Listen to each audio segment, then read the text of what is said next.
Thank you so much, Dr. Kruse. It's my absolutely honor to have you. No problem.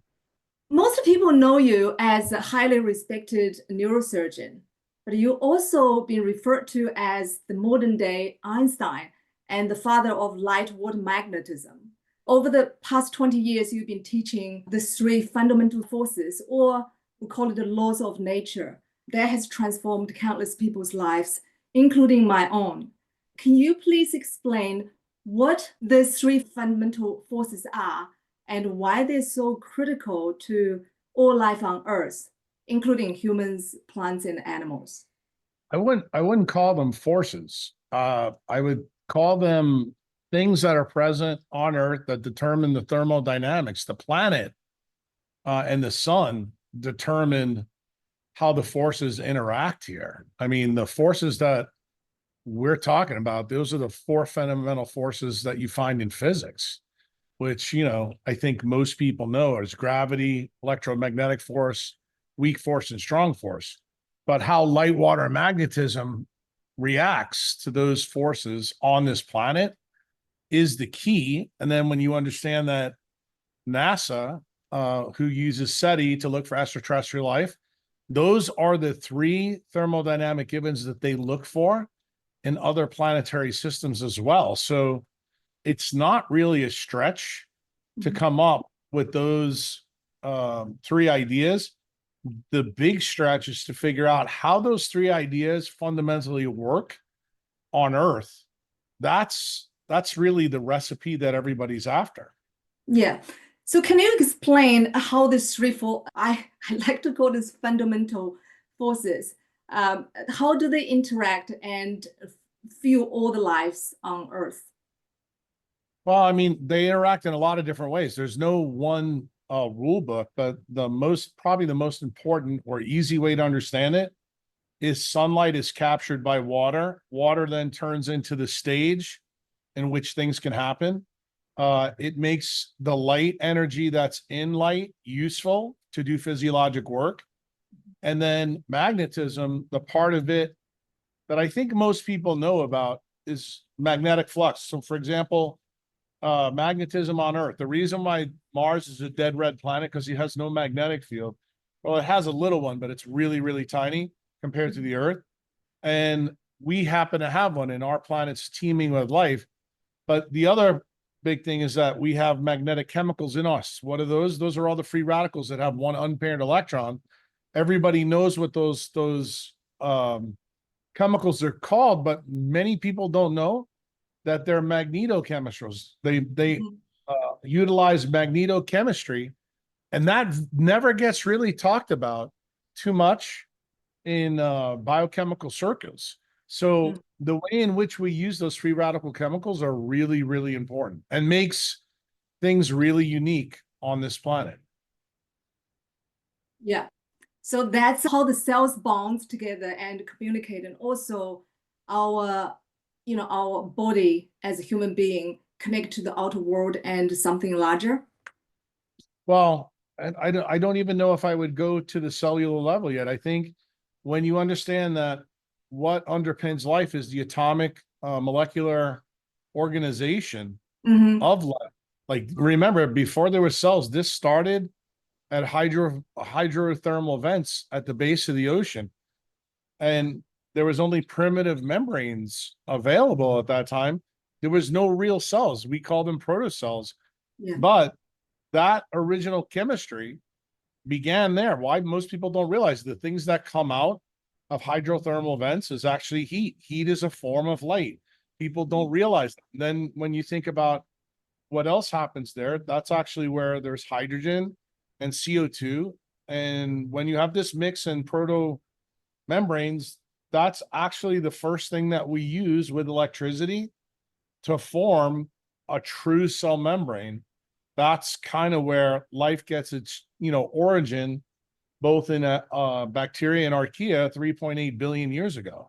But that chemistry experiment went on for a really long time before life organized on this planet. Why? Because it turns out those thermodynamic givens at the bottom of the ocean were the first set of circumstances where life had to do fundamental things. And then obviously as those things came up closer to the surface, then what was going on the surface, and then what was going on with the sun, and then what was going on in the atmosphere. All these other things begin to get a purpose. And you can see that this is like the layer of an onion, or the Mm, chapters in a book, mm, and or even the books in an encyclopedia set, where you're getting new stories that layer on. The story is, what is life? But at the basics, it's about how atoms arrange themselves in molecules for this specific organization. And it turns out most of that organization wholly depends on light in the environment. yeah. The light orders the matter. That's the real story. And that Mm-hmm. story has been misinterpreted even up to today. Like when I tell people in the modern world, of eukaryotes that are now using some of the fanciest stuff in their cells, that if you don't see a sunrise, you can't use the TCA cycle. When I said that the first time 20 years ago, people thought it was crazy. Now you have papers out in Science Direct and in multiple journals that say, as crazy as this sounds, it's absolutely true. So then you have to say to yourself, well, is all the things that we taught, or we were taught, or we believe that food controls the biochemical pathways, is this really true when you have these new papers out? And the answer is no. And that hasn't filtered back yet to the people who teach people biochemistry. They still can't fathom that they don't have a fundamental science. It's offensive to them. And the part of the reason why is when they stole science in the early 20th century with biochemistry, after the Krebs cycle was found, Mm. they've had a pretty good control, I would say, for almost 90 years on this narrative that biochemistry controls things. And it turns out it's probably the biggest lie in all of science. Mm. I love your work so much. You dig so deep to the fundamental building block of universe. And that's how I got into physics, because I wanted to understand what you're talking about. Looking at the structure of the atom, suddenly everything clicked. It's energy around it, and there's a physical part in the middle. But like you said, in the ocean is also the story of light water magnetism. The light coming in to the ocean, and the ocean is grounded. And that's how life evolved. It's just so fascinating. Can you talk to us about how the same thing happened with plants as well, and similar as the humans, how this process, turning light into food or energy, constructed this interconnectedness of this whole earth? Well, I mean, you got to remember, the issue with plants is about 50 million years before we make complex life. The first two domains of life are bacteria and archaea. Those are both called prokaryotes. They're only able to make energy across their own membranes. The amount of membranes they have was extremely limited. Therefore, their ability to use energy was extremely limited. Mhm. So that's the first issue. But then we come to the endosymbiosis event. And how do you get there to get into more complex life? Well, the first thing that's really built on the planet to allow that to happen is chlorophyll. And chlorophyll is basically a porphyrin ring with magnesium in the middle. So it fundamentally brings up the question, why did nature choose magnesium to do this? And it's a very simple answer, is because it's in a group 2 of the periodic table. It's a redox stable atom, meaning that when light hits it, its oxidation state doesn't change. It always stays +2. So because it's old reliable, when light hits the porphyrin, then they can make excitons that go into the photostem, get directed distally in the system to eventually get to the rubisco enzyme. The rubisco enzyme slows light down, packages it up through an electrical resistance, because that's exactly what it is. Even though you went from light, now you're going from light to electricity. And ultimately, the output of this system is a DC electric current. The DC electric current is what makes sunlight useful for the plant, for the chloroplast. And that goes on for 50 million years. It turns out, what was that first creation? That first creation is where the entire food web of the planet comes from. So that is built first before the next big event, which is, okay, now we're going to absorb one of these bacteria and an archaea together. This is driven by the electrical resistance that builds up in the atmosphere from oxygen. And how did that start? Cyanobacteria in the ocean come to the surface and they start liberating oxygen over billions of years. It started, we believe, 2.4 billion years ago. But for literally 1.2 billion years, oxygen is slowly building up in the atmosphere. And here's the problem with oxygen. The two first domains of light, this is completely toxic to them. Yeah. Then life has to figure out, how do we make, an antidote for this toxin? So the first idea we already discussed is chlorophyll. The second idea is actually hemoglobin. And hemoglobin looks exactly like chlorophyll, except one problem. It has iron in the middle, and iron has 26 electrons, whereas magnesium only has 12. But the main difference is iron is not redox stable. When light hits iron, it can change to a +3 oxidation state. And then when UV light hits it, it turns back to +2. Why is this important? People have to remember that hemoglobin or heme proteins cannot carry oxygen when they're in the +3 oxidation state. They can only carry it in +2. So if you actually think about this story as an antidote, like make believe that you're the bacteria, how do you get rid of the toxin? Well, you have to make sure that iron always stays in the +2 oxidation state. And it turns out the two frequencies of light that do that the best are UV and IR light. Well, good news, because on Earth at that time, as oxygen is being made, something else happens in the atmosphere at the same time that predates all this. That's where you make the ozone layer. And ozone is O3. When UV light hits it, turns into O2 and a free radical of oxygen. That actually stimulates the perfect conditions so that archaea and bacteria join forces together. This is the first true formation of cancer on Earth. And the interesting thing is, these two cells don't have a mechanism to stop the cancerous growth. Why? Because if you understand what happens in the great oxygenation event, because of this electrical resistance, you've got these cyanobacteria making this oxygen. Now you have these two fused creatures together that are staying atavistic, but growing, okay? The oxygen is not enough yet to kill them when they're in the water. And then evolution comes up with the idea of this heme protein called CCO, and CCO stands for cytochrome C oxidase. And what does nature do? It puts this heme protein right in front of the ATPase in this fused organism. And why does it do that? It comes up with the brilliant idea is, if you're able to use oxygen as a terminal electron acceptor, that creates a huge electrical current in the membranes of these new, I don't want to call them creatures because I don't think they're creatures at this point. I think right now they're just a proto-organism, kind of like what happened 3.8 billion years ago at the hydrothermal vents. And then through a period of empiricism, just random choice, they put cytochrome C oxidase before the ATPase, and this takes care of the electric charge. And it also creates another process called apoptosis.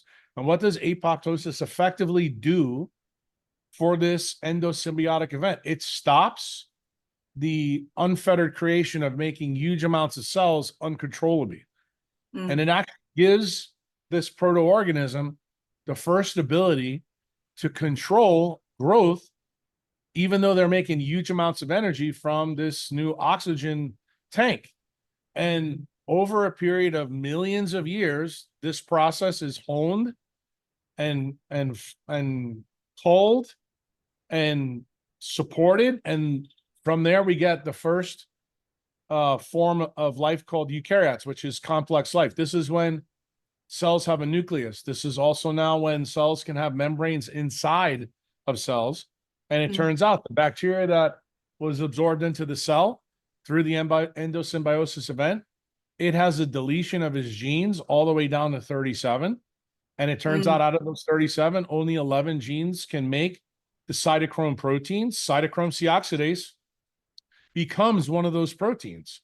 And what happens over those millions of years, biology figures out how to make this process viable. And it's so successful at what it does that what do we see in the fossil record?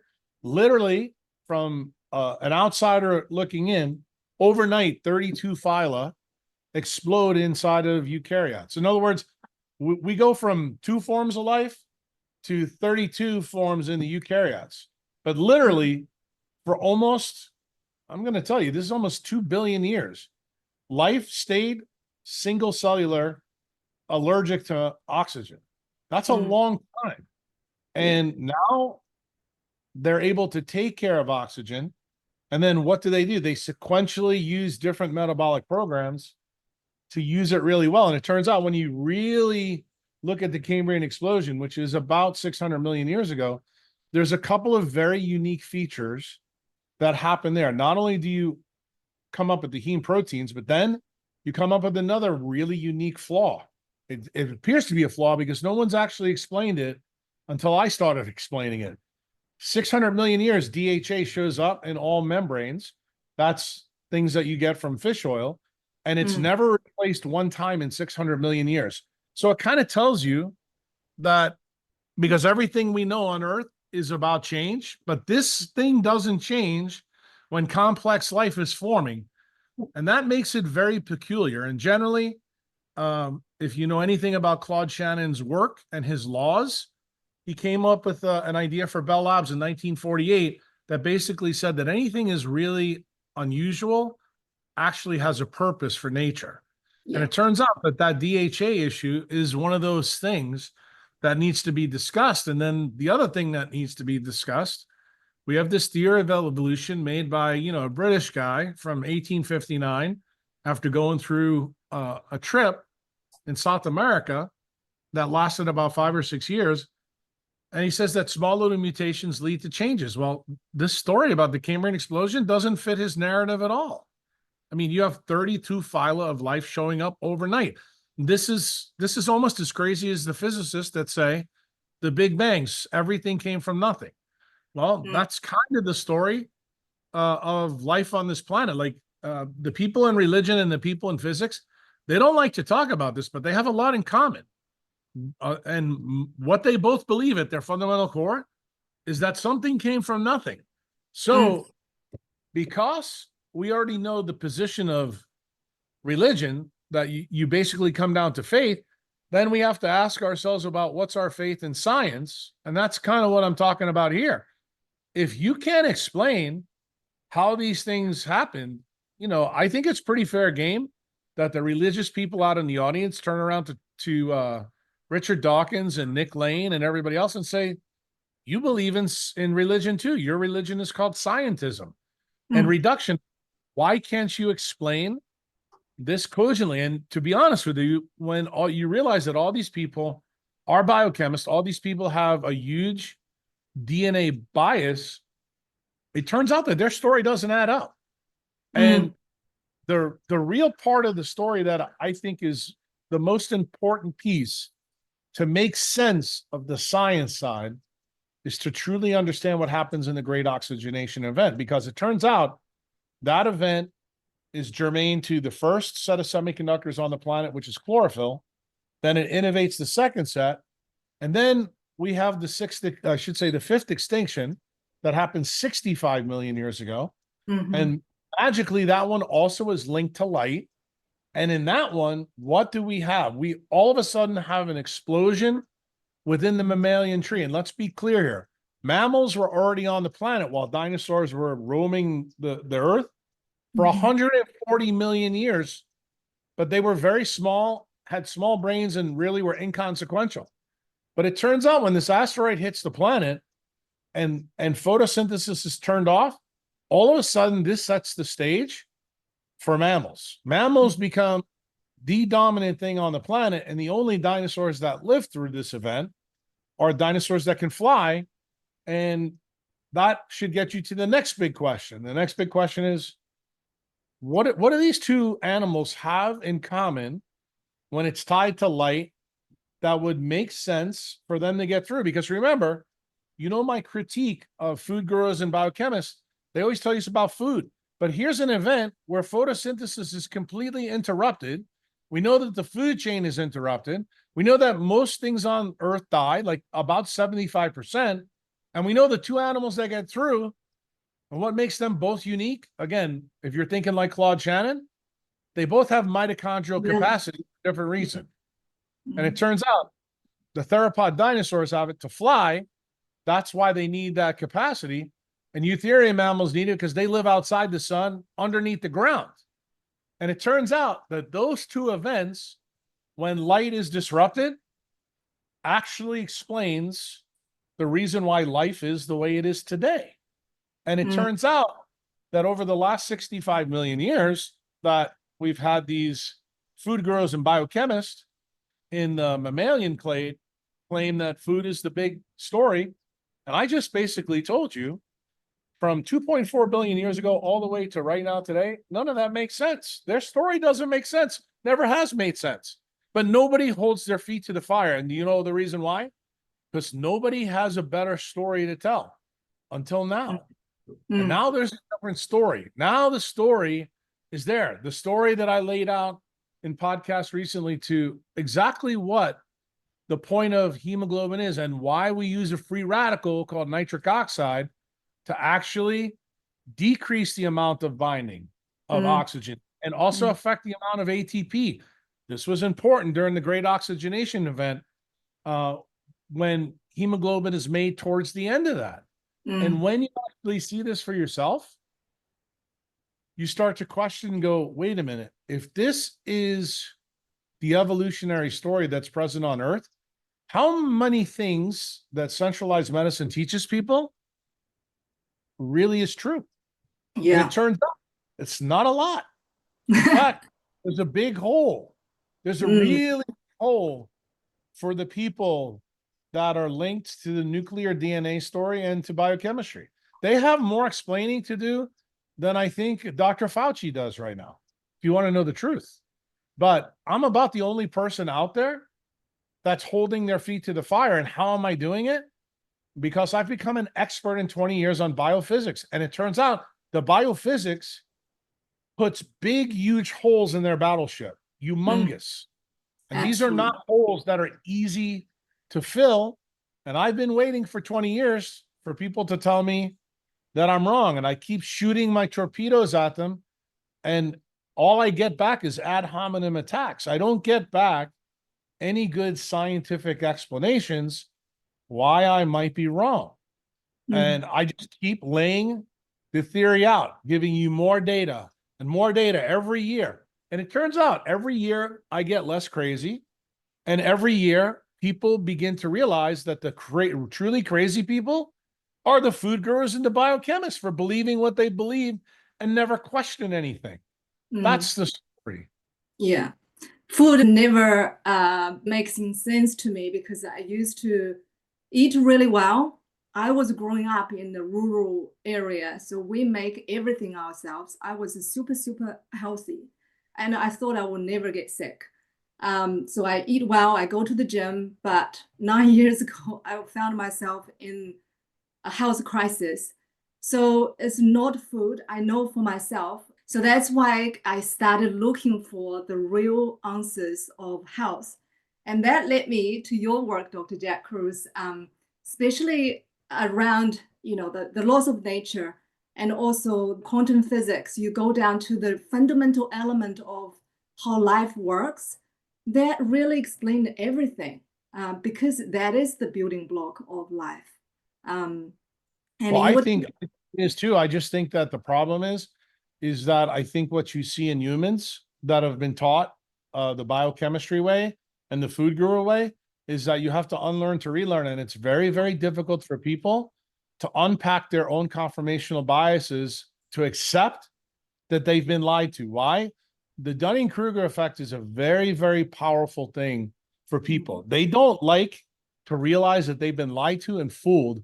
Why? Because it points out that their brains really don't work as good as they thought. And believe it or not, that actually is a consequence of the science that I teach people, because it turns out when your neocortex, which is built very, very differently than any other organ in your body, when it interacts with this +3 oxidation state, you don't think well.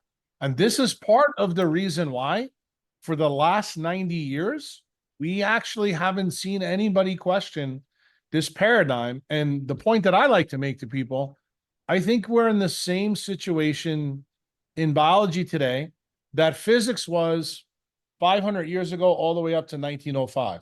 In other words, physics was dead in the water because we had a Newtonian vision of what physics was. And then all of a sudden, when this outsider writes these 4 papers.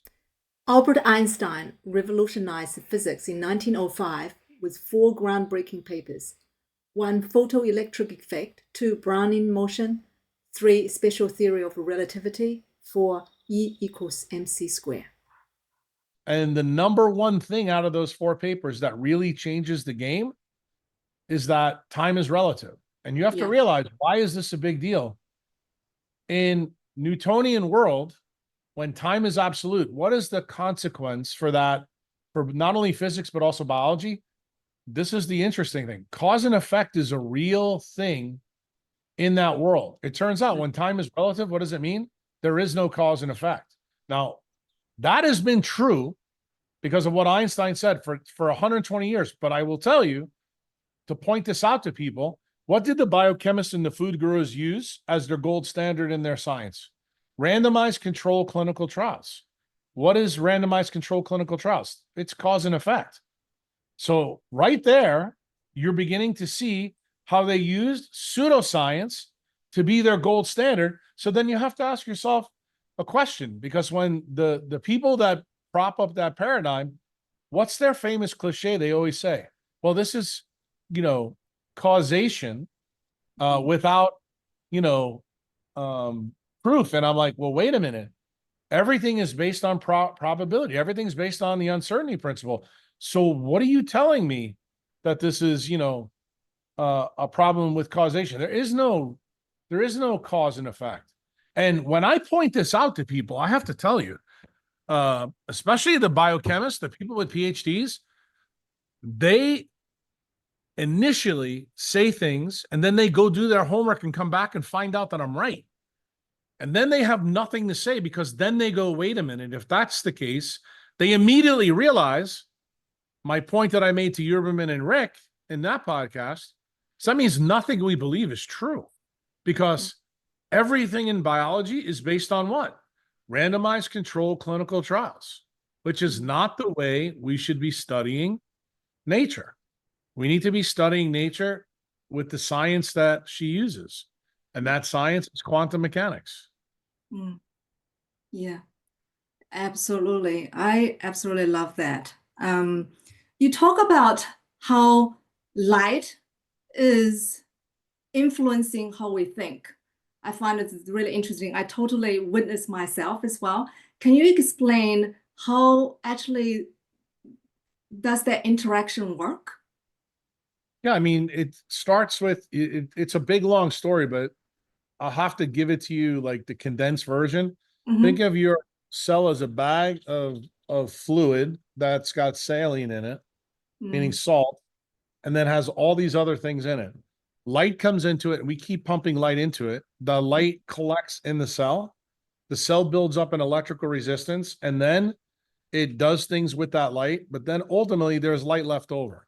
And the light that's left over is made through mitochondrial metabolism. In other words, mitochondrial DNA has to have some extra oxygen left over. And from that extra oxygen, light is created. Turns out the light that's created, it's called a biophoton. That biophoton then signals other cells around it to actually do things. What are those things predominantly tied to?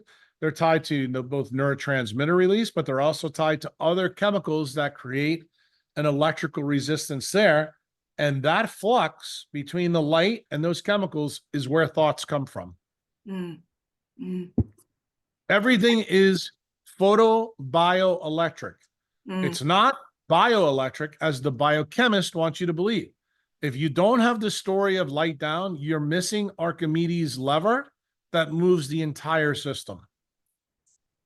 I love that. I love that. So this is interesting. Your cells will receive the light from the sun and then make a new light called biophotons. And also, And that light is much stronger than the light from the sun.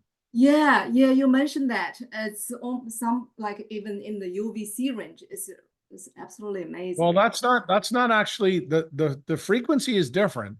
That's true, but there's a bigger issue. Just like the issue I told you about time being relative. What is the relativity of biophotons to the sun that everybody keeps forgetting? And I just started talking about this in that Nick Jaholmes podcast. When the electromagnetic force shrinks, it gets stronger. What is that a consequence? Is that it's not a consequence of Dr. Kruse's belief. It's a consequence of another law of nature called the inverse square law. And it turns out the inverse square law is actually what the force carrier pays attention to in the electromagnetic force. The force carrier in that force is called the photon. So guess what? We're back to light again. So it turns out when you shrink the scale of where light is being used, which is at the nanoscopic level in mitochondrial DNA, that light has more power in it than light from the sun. Why? Because remember, light from the sun, when it comes to reach your cell, it's traveled 93 million miles and it's very, very dispersed. And even when it's dispersed over, say the leaves on a tree or your skin, it doesn't have the power because it's been come out of the sun and is pushed out. Now, you still collect all that weak light and then you concentrate it into metabolism. And then what does metabolism do? With a small little bit of leftover oxygen, that's how it makes ultra weak biophotons. And that's the reason why the GOE story of the great oxygenation event is so incredibly important, because it turns out the light you get and the amount of oxygen left over determines which metabolic pathway is used. And it turns out the metabolic pathway used determines the frequency of light that the mitochondrial DNA makes. So what does this mean? It means that the TCA cycle makes a different spectra than aerobic glycolysis. It means that gluconeogenesis makes something different than all the other pathways. The pentose phosphate pathway also does something different. And each one of these pathways were important at a life cycle that was present in the great oxygenation event. All of these things were worked out over that 1.2 to 1.4 billion years in nature's chemistry set. And she figured out exactly how this goes. And it turns out that the light that's present in the environment and the amount of oxygen tension is what quantized this choice. This choice is not made from a thought, which you asked me before. It was actually made from the thermodynamic givens that were present on Earth from 2.4 billion years ago all the way through the Cambrian explosion. That is when the big things in biology were all determined on Earth. And I would tell you the same thing if we took this set of circumstances in other planets, the same thing. We may look at life on another planet and not even realize we're looking at life because it may not be oxygen-based. And what's the best planet to think about that right now? When we saw the pictures that came back from Pluto, when Cassini went out, one of the most amazing things is that we saw that Pluto looked orange and white.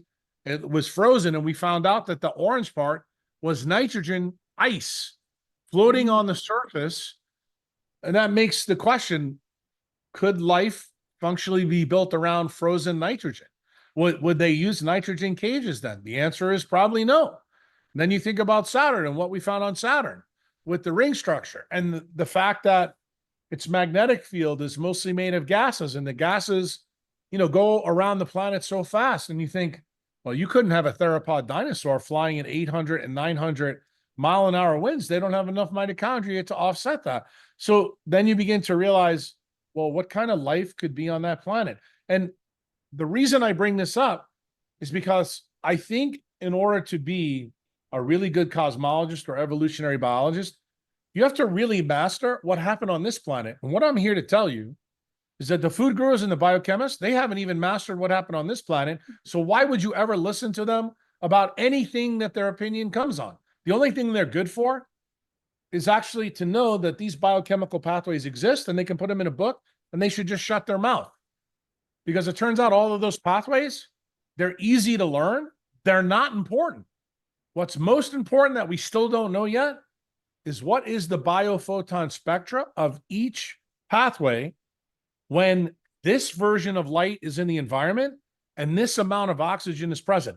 That is the thermodynamic givens that determine what life you get on this planet. That's how life sculpts life. That's amazing. That's so mind-blowing. The first time I heard that actually answered lots of questions, because I used to do, I've been still following Dr. Joe Dispenza's work. They actually can make chemicals when they're doing meditation without the sunlight. Is there something to do with the biophotons they're creating? They're actually creating the sun inside? Absolutely. Yeah. And that's my problem with the Joe Dispenzas of the world. They don't know anything about the basics. They just talk woo. They talk the pseudoscience. And they may be right, but here's my problem. If you don't understand the basics, the cornerstones, then you don't understand. And people need to understand that the single most important thing, the reason I do what I do is not to make fun of the Joe Dispenzas, the biochemist.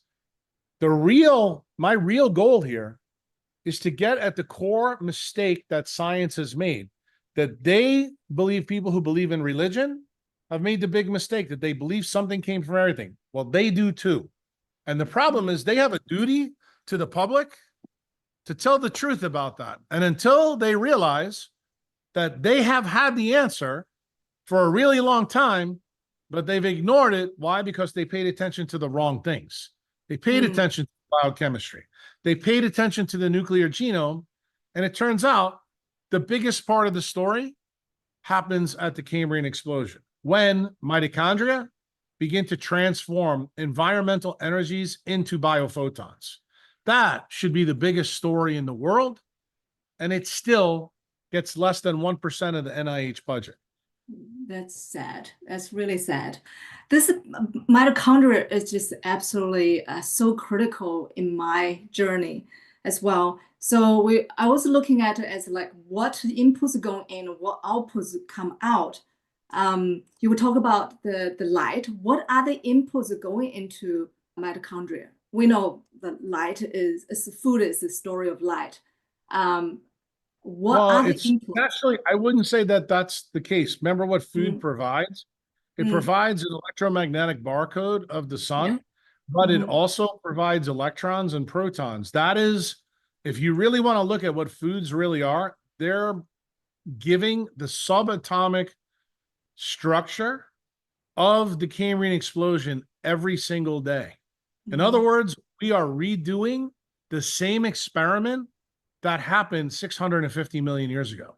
When you think about it like that, it's very interesting, because the story that I told you earlier, when we slowed light down and harnessed its power through electrical resistance and made food, when you understand what mitochondria are doing, they reverse that process. So over 50 million years, we took one side and then the other. And this is the reason why this is the basis of decentralized medicine. It's not just a light and dark story. It's also a story. This is like a fractal where you have, this is the accretive side of biochemistry, and this is the destructive side that takes it apart. And kind of like that song that I always like to put on Twitter about Tool, I understand how we fall apart because I see how it comes together. And the song is named Schism. And it's a very interesting song because it actually describes what physically happens on life. And you need to understand the accretive side as well as the destructive side, because if you don't, then you truly don't understand the whole story. And then this story is built in another fractal of sleep and wakefulness. And then we have another aspect. Then we have unconsciousness, and then we have consciousness. These are all fractals of the onion. And some of the people that you've mentioned already are looked at as supposed experts there. I don't look at them as experts in anything. Why? Because they still don't have the basics down of how this all really works on the planet. So I don't want to talk to them about what their beliefs are until they can sit down and do a podcast and tell me, okay, how do we think? Like I just told you how we think. It's done with light. It's done with electrical resistance and biochemicals. And each one of those biochemicals has an absorption and emission spectra. So what am I doing for you? I'm actually building you the Rosetta Stone of actually really how to decipher life. And the more layers of that onion you get, you start to go, wow. And then you start going, so this is the reason why Parkinson's disease has this problem, and then dopamine's missing because the substantia nigra is gone. There's a reason it's gone. So that means it's like, can you see Newton's prism if you take the prism away? The answer is no. And when it happens that prism is gone in the substantia nigra, you get a disease called Parkinson's disease. Well, the same thing is true if you take another prism away called catalase. Catalase happens to be another one of those heme proteins. When you take catalase away, what does it do? It takes away your ability to get rid of a free radical called hydrogen peroxide. What is that associated with? It's associated with autoimmune conditions and a very specific condition that nobody has an answer to called ALS. And that's another interesting phenomenon. So in other words, when you have guys like Joe Dispenza on and they give you all the bullshit, when you ask them, okay, that's great. I understand what you're saying. Okay, tell me how ALS happens. Tell me how multiple sclerosis happens. And they look at you and it's just like the end of a Bugs Bunny commercial or Porky Pig, bidee, bidee, bidee. That's all, folks. They can't answer it. So guess what? You can feel good because they make you feel good, but that does not satisfy Dr. Kruse. Okay?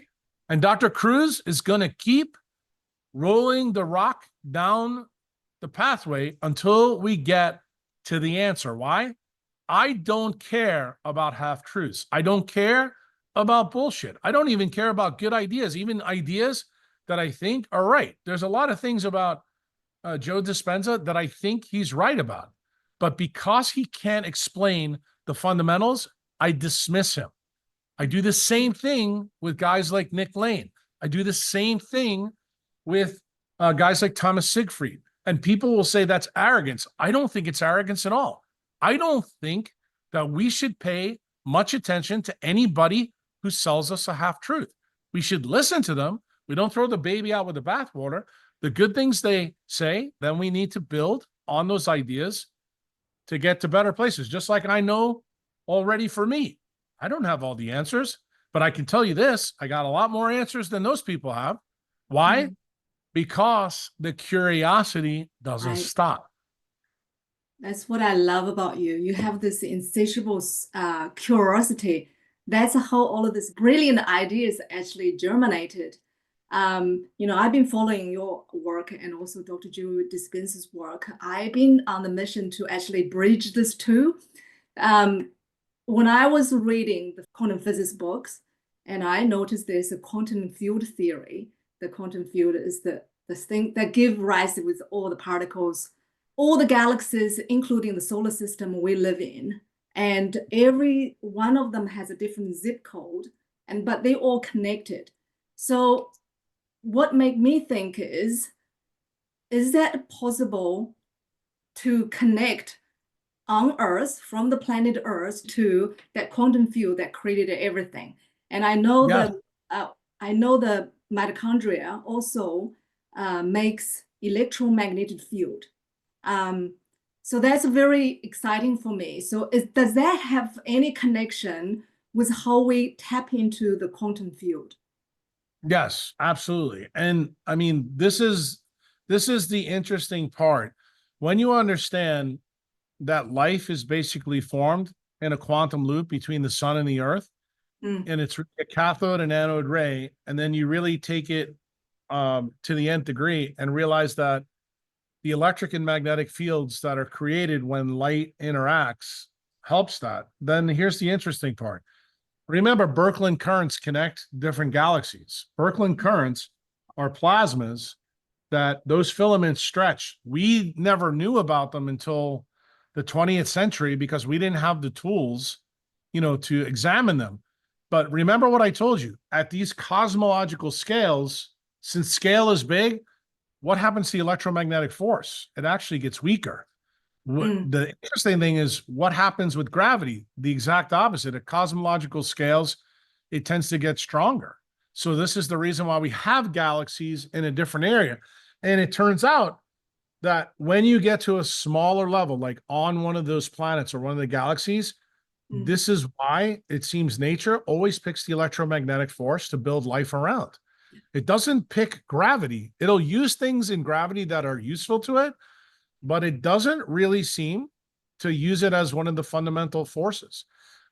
With weak force and strong force, those also play a role, but most of those roles are pretty well defined. We don't have like a nuclear reactor inside of our bodies, but do I hold a possibility that we're using some level of nuclear abilities inside of mitochondria because of the strong electric and magnetic fields? I think we might. I think there's some evidence for it. The interesting part is we don't have the tools yet to see that. Just like we didn't have the Birkeland current tools, in the 1800s. And also when we talk about Fritz Pop, we didn't have photomultipliers until the 1960s and 1970s. So we had no way to discover that mitochondria can make light. We had absolutely no way of knowing that. Then we didn't have Meg machines. Now we have Meg machines, and we can see that your heart makes a magnetic field 22 feet from your chest. We know that the brain makes a magnetic field of different sizes depending on how healthy someone is outside their head. Those machines now exist. I think in the future, we are going to have machines to do that. Why don't we have these in quantum biology? I'll tell you, I think the main reason why is CERN is concerned with high energy, big scale things. That's what physics has had its myopia on. Just like you see, I blame the food gurus in biochemistry for missing the biophysics. I blame the physicists because they've played too much on the high end and not on the short end. They don't realize that at the short end, the reason why it's much more important is because as the scale shrinks on electromagnetism, the forces there get incredibly big, much bigger than what they're dealing with at CERN. And this would offend them when they hear this. They're going to say, what do you mean? Gamma rays are way stronger than this. I'm like, yeah, because look at how you're looking at it. But the problem is you don't have some type of device that can tell you what's really going on at a mitochondrial level and what those biophotons are capable of doing.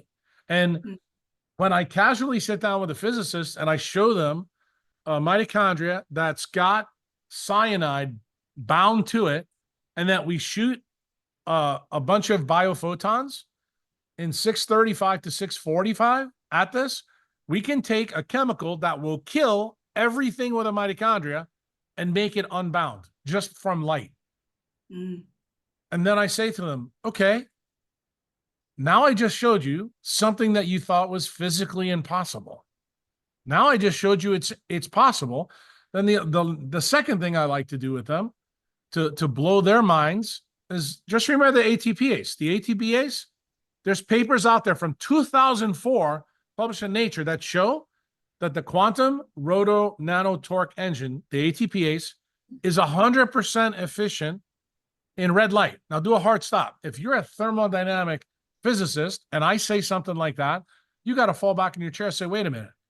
We know that photosynthesis is only 39% efficient. You're going to tell me there's something in us that reverses photosynthesis that runs at 100% quantum efficiency? And I'm like, the paper's been sitting in the literature for 21 years. And I said, here's the interesting part. it also uses red light. And you know that red light's the most dominant part of our star. And when you hear these stories over and over again, what do we come back to? We always come back to the light story. There's no special broccoli that's made that knocks cyanide off of mitochondria. There's no special broccoli that's made that can do these things to the ATPase. So the point that I'm trying to make to people is just realize that the state of centralized science, in my opinion, is like a T-Rex ossified in the ground from 65 million years ago. It is not the state of science today. The state of science today is already well established. It's just not well known. And because it's not well known, these pieces and parts that we're talking about, no one's put the puzzle together yet. And what am I doing? I've decided that is my playground. That is where I want to go. So when you described me earlier, I would say, if I was to reframe what I think I'm the first theoretical quantum biologist. That's what I think I am. Why? Because I'm taking the things we know to be true, using first principle thinking, and then making sense of how they interact and how they work so that you can see it in the framework of modern disease or modern health or modern things in reality that we know to be true. Because what does first principle thinking teach? Go from things we know are axiomatically true to things that we don't know anything about. Because that is actually how the scientific method should be used. And that's exactly how the scientific method has been profusely misused in centralized science. Yeah. I love your work, Dr. Kruse. It's been life-changing for me. I don't know the detail of the science, like, all the chemical reactions inside the body, but I love this big picture.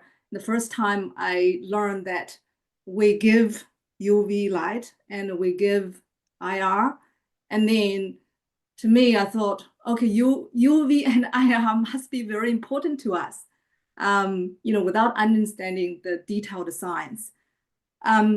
So is that right to say we as a human, we have this sun above us and the electromagnetic field from the earth underneath of us, and then we receive those signals and our water or hydrogen network inside us somehow do some magic and turn into a different light in the electromagnetism and plus something else. So we can actually... It's a very complicated story. That's when you actually need to know a lot of the physics, because I will tell you that everything that nature uses inside a cell is not only basic physics, but it's actually photonics. It's optical photonics, meaning that we use things in us that biologists and biochemists don't even learn.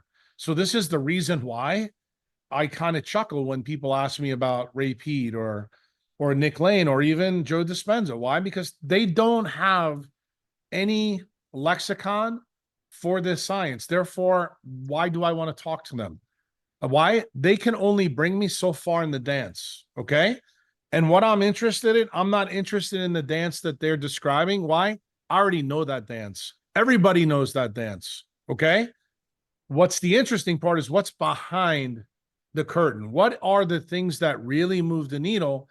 And when you begin to understand that we can take light and make light stronger than our sun, when we take light, we can make light in the UV range stronger than what the sun could make. And then you start to look in the biochemistry books for the good stuff, and you see like leptin has an absorption or emission spectra, I should say absorption spectra of 220 nanometers. You're like, wait a minute. NASA told us that the sun doesn't make that. So you think about the single most important hormone in mammals from the KT event, and it's got a frequency associated with it that your sun doesn't make. Do you think that that would make people ask a question? And then it's a bigger question, like you said. You said, well, wait a minute. If we're making UV light, why does the dermatologist tell us the sun is bad? Why does the ophthalmologist tell us that UV is bad? Like every time we get a tan, it's bad. When we see that tryptophan, serotonin, cytochrome 1, which is made out of NAD, which is a tryptophan derivative. You have to start to scratch your head and go, wait a minute. That has an absorption, I should say an absorption spectra of 340 nanometer light. That's UV light again. Yeah. Yeah. So you start to go, there's a story here that's clearly present. I may not know how it works, but we need to ask better questions because we already know this is true. This is like everything I've told you today. This isn't Jack Kruse's opinion. This is researchers who've done the biophysics, and it's axiomatically true. So it's now incumbent upon us as the scientists that are alive today to make sense of the mess. And the real last time this happened in science was right around Einstein's time. They had two physicists, Helmholtz and Hertz, who came up with this idea of something called the ultraviolet catastrophe. Nobody could figure it out. And it stopped physics for almost 30 or 40 years until Einstein came along. And what did he do? He looked at the thermodynamic givens of what Helmholtz and Hertz found in their experiments. And he said, well, I think I know what the answer is. It's the photoelectric effect. So realize that Einstein doesn't do any experiments at all. He looks at the thermodynamic givens and said, given what nature has provided us, this is the only possible solution.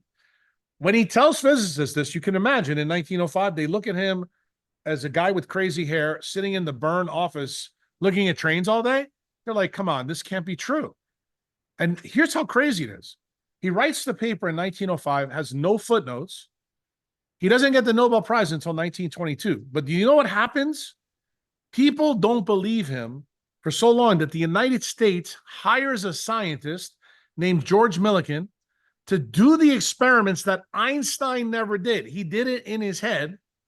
George Millikan proved beyond a shadow of a doubt that the photoelectric effect was the solution to the ultraviolet catastrophe. And do you want to know the craziest part about science? They gave George Millikan a Nobel Prize before they gave it to Einstein. How do you like that? So if you don't think that I don't think that the people that are controlling science now are the most nefarious people out there, they could care less what Jack Kruse says. And Jack Kruse knows that. Why? Because I know the story I just told you about Millikan and Einstein, that they gave a guy who didn't have an original idea in his head. All he could do is experiments, and he was good at it. But Einstein's idea was the key. And his idea is how the universe works. Yeah. And we now know that. And it's been proven millions of times now in experiments. And the point that I'm trying to make to you is guys like Joe Dispenza, guys like Nick Lane, guys like Doug Wallace, all the people in biochemistry, they don't believe that what happened in physics could also happen in biology. And I'm here to tell you they're dead wrong, because the same thing that works in physics works in biology. Biology is not a fundamental science. Physics is, and it turns out everything we believe in biology is based on physics. So what does that tell you if you're a biologist? You better learn a lot about physics, because guess what?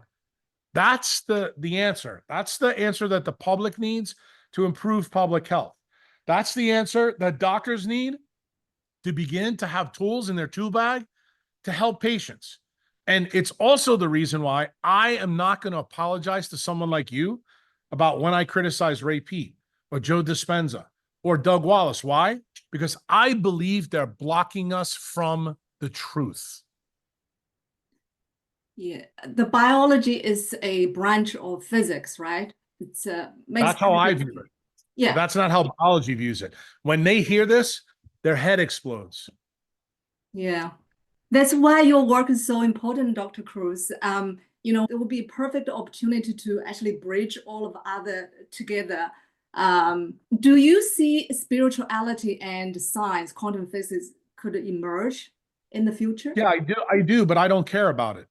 Mm, And you know why I don't care about it? Because of what I just told you. I want to get the basics down. I don't give a shit about what's at the end of the rainbow. Why? The end of the rainbow is going to come somewhere down the road.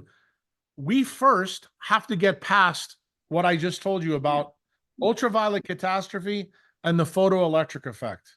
We need people like Alexis Jasmine to actually start to do experiments that actually matter to people's health, not the ones that she was doing at Princeton. Why? All of those are useless. Useless. And guess what? Until this perspective is codified, when someone becomes the next George Milligan of biology and says, you know, what this guy Kruse has said, it sounds crazy, but take a look at this.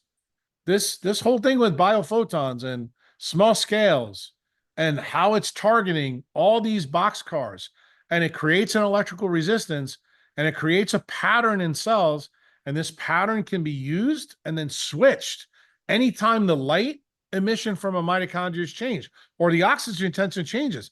It turns out that basically your cell is a giant equalizer like Rick Rubin would use when he's doing a Metallica album. And the problem is, nobody realizes we pay Rick Rubin millions of dollars to do that, but it turns out the equalizer in your cell is a mitochondria. And we only spend 1% of our budget on the single most important thing inside the cell.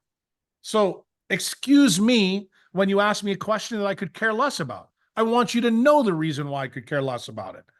Because you have to build what you just asked me, Jack. I want to build the 85th floor on the Empire State Building. How about we talk about the cornerstones and the foundation first? I don't have no interest in the 85th floor until we get the story of the basement right. That totally makes sense because we are citizens of Mother Earth. We live in this place and we live by the rules of Mother Nature. And then once we exceed that, and then we can talk about other things that beyond the planet of Earth. So one more question on the thoughts and feelings. You know, thoughts are controlled by the subconscious mind, the operating system that give rise to the thoughts. Why do you think in the first 7 years of life, we are in the hypnosis state, that we don't have a control what kind of operating system we can instill in our subconscious mind? I disagree with your premise. I totally disagree with your premise, so I can't answer your question. I think actually babies are more connected to the cosmos than you are. I think you're less connected. I think babies are far more connected. Yeah, I agree with that. They are more, that's why they are in the hypnosis state. So they just download everything. I don't think they're in a hypnosis stage. I think that's a bad idea too. That's a really poor way to frame the environment. I totally disagree with that. Babies have more water and more light in them than you do.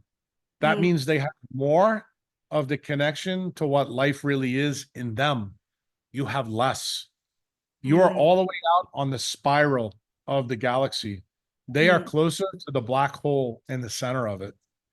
And just because you can't assess what they do, the funny thing about a baby, babies tend to do everything right, just like wild animals do. You, my dear, break all the rules. That's the reason why you got sick. But guess what? If you leave a baby alone, just like you said in your earlier podcast out of your own mouth, Jack, when I was doing the things I was supposed to be doing, I was great. I didn't think I'd ever get sick. And then what happened? When you went out on your spiral arm, which is what we call civilization society, guess what happened? You magically got sick because you know what you did? You started to break all of nature's laws. And you didn't realize you were breaking nature's laws. Do you know why? Because you spent too much time listening to Joe Dispenza instead of studying. I'm not laughing. I'm dead serious. Instead of studying the physics that actually determine this stuff. And here's the problem. This is the problem with thinking today.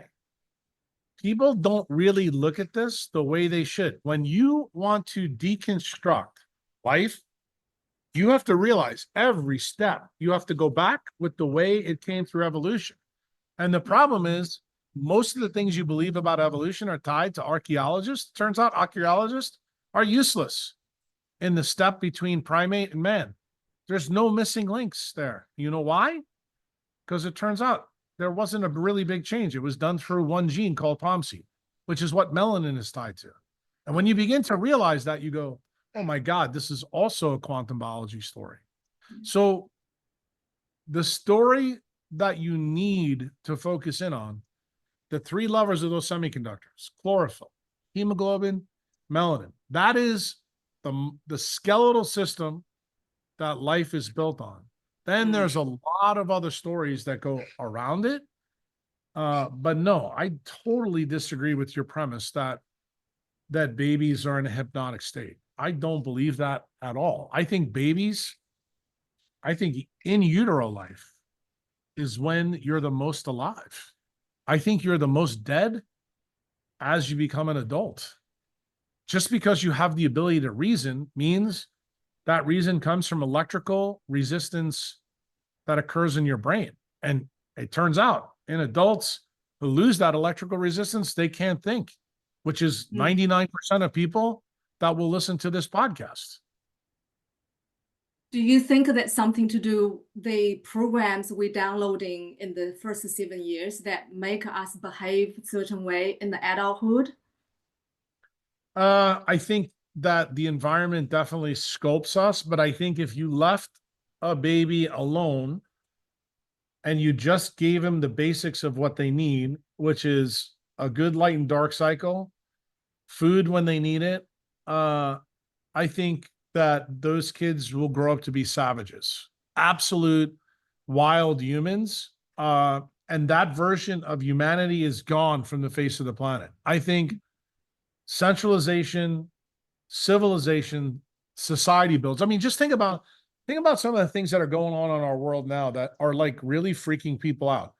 We have Göbekli Tepe, and we also have now the things going on under the pyramids, and people are beginning to go, wait a minute. And like people that are in Europe that dig buildings out, and they find out, wow, there's 3 stories of this building below.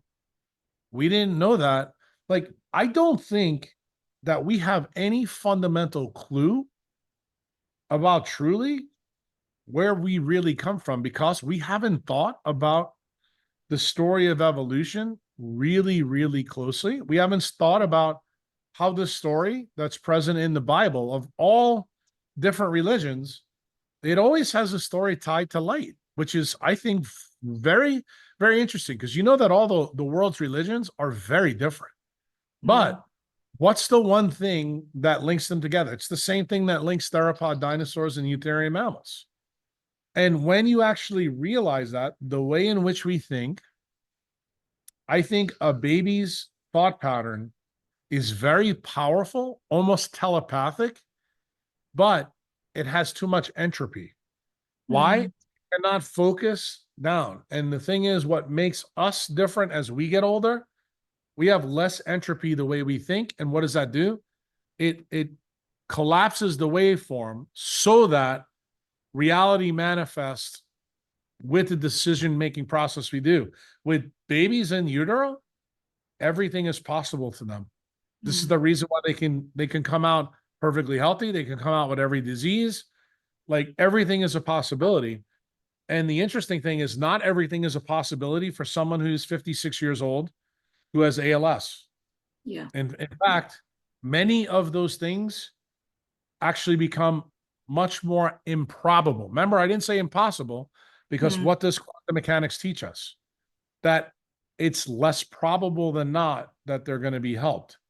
So that then the key question is, when you think about Hashimoto's and you think about hormone replacement therapy, what are the things that a decentralized doctor thinks about? How likely is it for Anna Lou to do well living in Singapore on the equator when she's got perimenopause at 36 years old? What quantum mechanics is, it's not very probable. Okay? Now, it doesn't mean it's impossible, because if you can get Anna Lou to say, move to an island that's off of, I don't know, Indonesia, where there's no people, no cell phones. And she begins to walk around naked, and she sees the sun every day for 2 or 3 years, and she's living wild. Would it shock me that her period and her hormones come back? No. In fact, there's a story on my forum right now of a girl named Neurotic Farmer. I don't know who she is, but it's a pretty interesting story that ties into this. She has not had her period for 24 years, and she's a young person. She was on hormones. She couldn't have babies. She actually took my advice about 2 years ago and moved to Costa Rica. She just posted on the forum this week that she got her cycle back after doing everything centralized medicine told her to do. So I would have told her 24 years ago, it's highly improbable that you're going to get this back. But notice what I said to you. If she made the choices to improve her environment, can she tap what the baby has inside of it when it's in its mother? Can they regenerate? The answer is yes. In other words, quantum mechanics doesn't take any of that away from you. The doctors, the centralized doctors, will take it away from you because they'll say, no, that can't happen. Why? Because out of 100 cases in their biochemistry book, that's what it says. But that doesn't mean it's the right answer. Okay? Yeah. And then when people tell me, okay, I'm going to pray for you. No, don't pray for me. Pray that I move to the right place so that my period comes back. But see, the problem, this is the problem now of both religion and science. In fact, I told you, science is also religion. It's not good enough when you don't answer it. Like, I think everybody who's religious, they should be intensely curious about the story of Genesis. When you read 1:1 to 1:15, you should go, okay, well, God told us what it's about. It's about light, but what's the recipe? Okay. I told my kids this 20 years ago when we were in the Sistine Chapel. I said, look at the picture Michelangelo made. So the most interesting panel in the whole chapel is that he didn't let the two fingers touch. And I said, you want to know something? I told my son this. Everything about life is in the space between those two fingers. Beautiful. That's how you need to think about things. And then when you begin to think about it, you go, like the question you asked me about the baby, and I told you, no. I don't see it that way at all. I think the baby is not hypnotic at all. I think the baby is more connected, but suffers from an entropy problem. And that what happens as we age, entropy begins to go, meaning time. Just think about when you were a little girl. When you were a little girl, it used to seem like it took forever for holidays to come. Now you're an old lady and you say, God, I feel like my electric bill comes every 2 days. Do you understand that your experience of time also changed? Remember what I told you about that paper in 1905? That time is relative. Yeah. Right. So guess what? You actually have it in your own life, and you don't realize that time relativity, like for children think time takes forever, but adults don't. And there's a lesson there from Einstein's papers. What is that telling you? That tells you that the amount of light that they release is very, very different than you. It also tells you about the amount of water they have is very different. So when you start to think about this thermodynamically, you start to go, this poses much different questions than what we think on the surface. Yeah. That's a beautiful segue into parenting. I have 2 boys. Thanks to your work, they're living fully by the laws of nature. As I can see the profound change in their thinking and behaviors.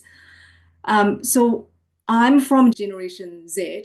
I didn't have any technology until probably 15 years ago, but my children, Gen Alpha, they didn't know a life without tech.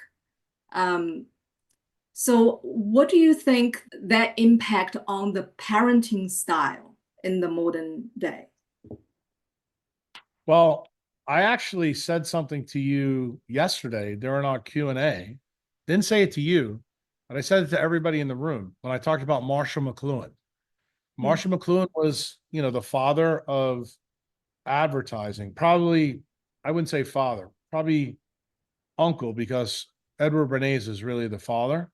But Marshall McLuhan had a very famous quote that everybody knows, is that the medium becomes the message.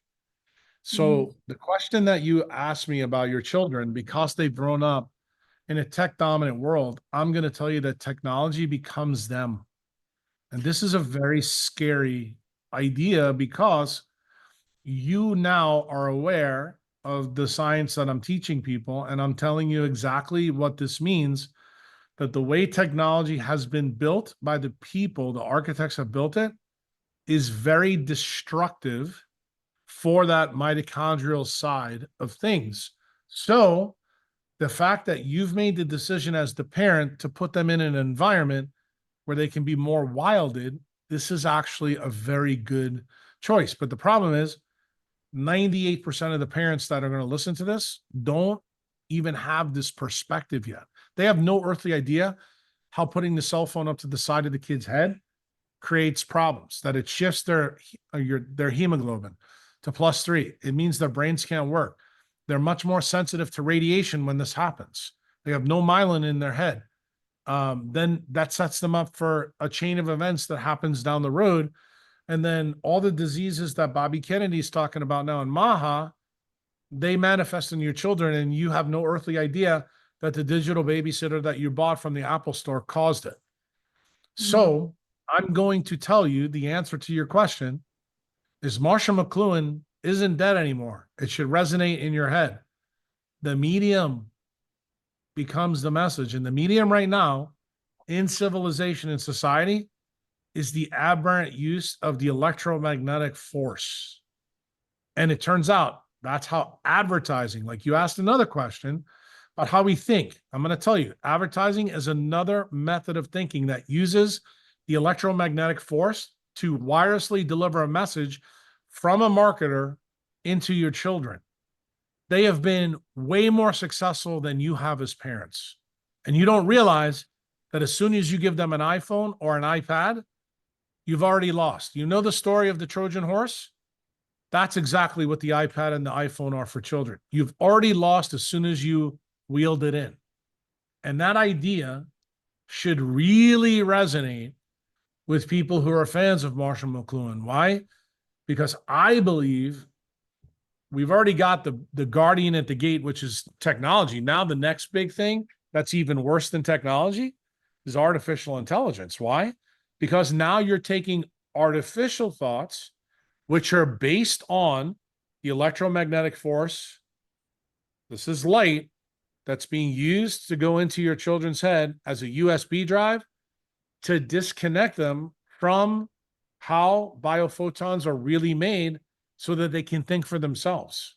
And I'm going to tell you, humans that can think accretively and creatively by themselves are going to become the rarest creatures. But I will tell you something else that goes back to Claude Shannon's idea. The rare, the unusual, they're the ones that are going to be the force carriers that people are going to listen to. And I will tell you, the single most important thing for parents to hear is that these ideas that I'm sharing with you right now, you better think about it really long and hard, because we are pushing our entire species into the sixth extinction. If we allow AI to take over the way humans think, this is not going to end well. And it doesn't mean that humans are not fallible. They are fallible. But these ideas, like, you make the assumption that AI would have came up with the solution for the photoelectric effect. I don't. The only thing that AI is good for, it's as good as the idiot that puts the data in. So that means that we need a lot of Einstein level thinkers to actually put this information into AI. All AI is, it centralizes human ideas.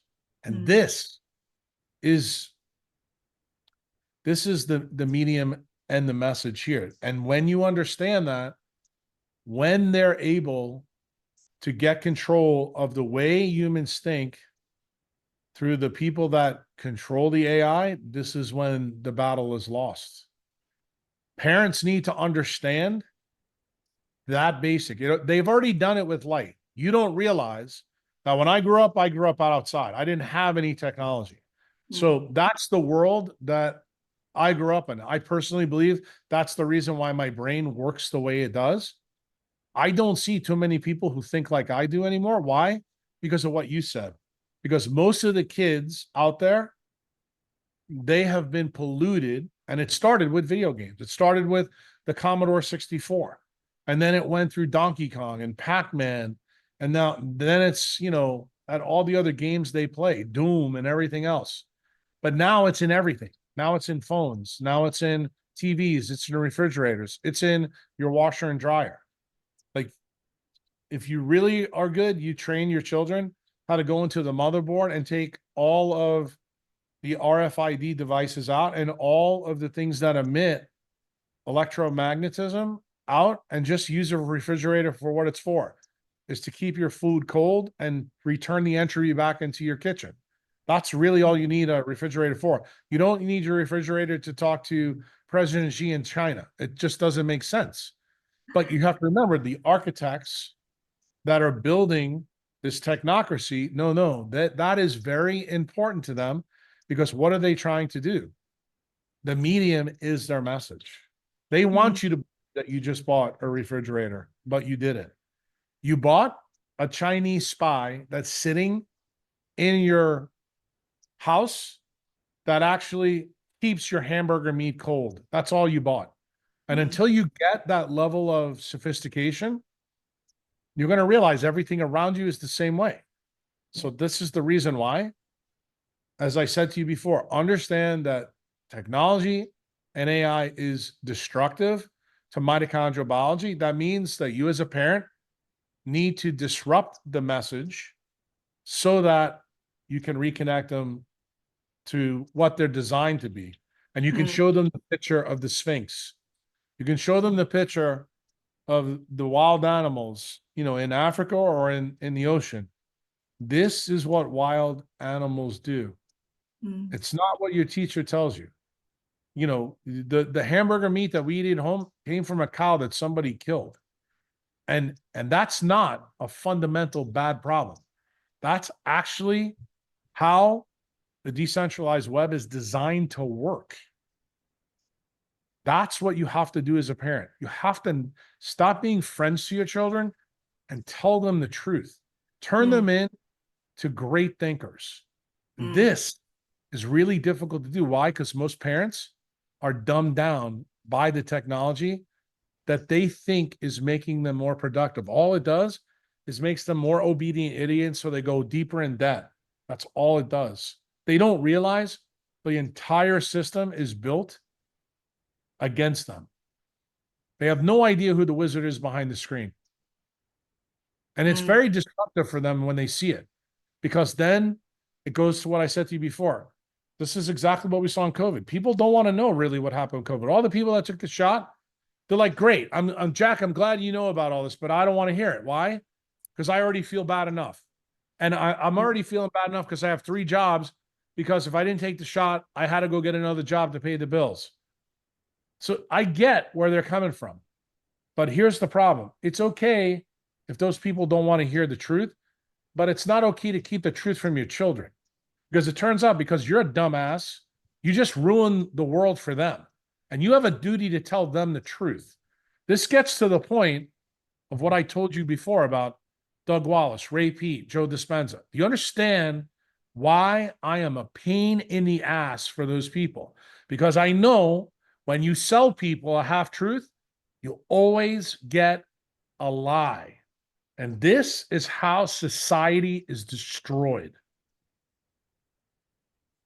Thank you. That's such a brutal but brilliant truth. For the parents, when I go anywhere, I see the children on the devices. It's not because the problem children is the problem parents. And for them to think properly is, once again, we go back to the light, water, magnetism, go back to the natural environment so they can think logically. Well, just think about what you said to me before about a child being hypnotic. Who's really hypnotic in this?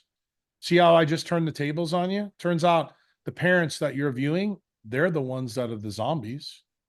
And they Yeah. don't even realize it. They don't even realize it. When you asked me the question, I knew you didn't realize it. I had to show it to you straight in front of your face so you can see it. And you're experiencing it every single time you go out to the museum and you see the families and the kids are on the phone and the parents gave them that and they're watching them. And you realize the medium is the message. What are we doing to our kids? The parents used to be children that were also ruined by this. Your generation, especially. I can tell you, I'm the last generation that probably I had no technology. I had no technology until I was a resident. So I was pretty late in my life. I was fully myelinated in my brain before I ever used any technology. I can tell you, even as a neurosurgeon, I mean, the stuff that we do in neurosurgery now with wireless navigation and endovascular, we didn't have any of that.